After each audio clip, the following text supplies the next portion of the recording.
lidi, vítejte u našeho videa a v našem videu je tady se mnou moje ségra. Ahoj! A v dnešním videu vám ukážu haul z Decathlonu, tak jdeme na to. Já mám takovéhle sněhule, jsou takovýhle černý, takhle vypadají. Já mám takový fialový. Já nevím, jestli jde na kameře vidět ta fialová, ale doufám, že jo. Když tak napište do komentářů. A potom máme takovéhle zimní boty. Tak ukážu. Takovýhle jsou mega hezký, mě se mega líbí takovýhle. Oni jsou takový tmavě žlutý až do hněda. Jsou fakt mega hezký. Já mám zase takový růžová šedý, jestli je vidíte, tak a tak.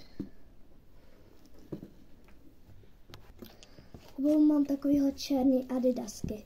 A když jste chtěli adidasky, tak pojďte určitě do Decathlonu, protože tam mají slevu na takovýhle krásný adidasový boty. A myslím, že stály 800 a to je fakt dobrý. Takhle vypadají.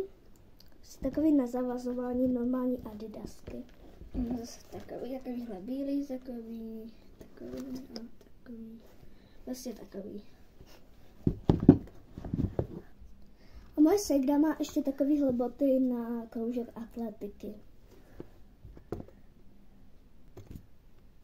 A potom už tady máme takové malé věci, které jsme si tam koupili, už to nejsou žádné boty. A mám tady takovéhle pouzdro na pingpongovou pálku.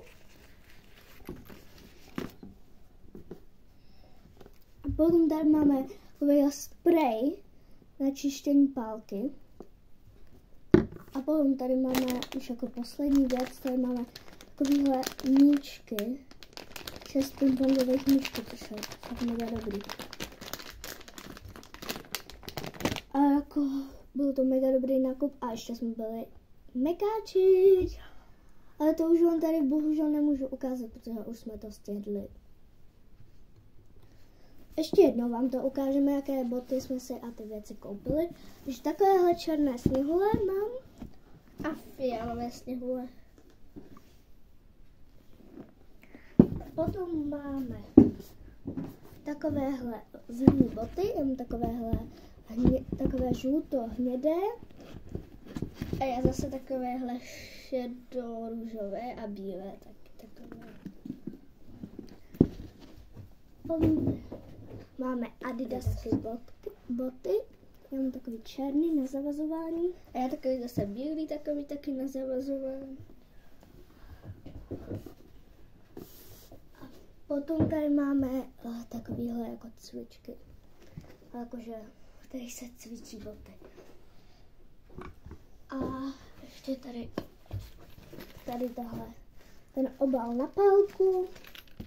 Mám tady ten čistič na pálku. Jste to tam chtěla koupit. Takhle to vypadá.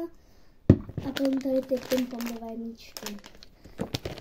Tak, a to by byl celý haul, co jsme si koupili v Decathlonu. A uvidíme se u dalšího videa. Tak čau.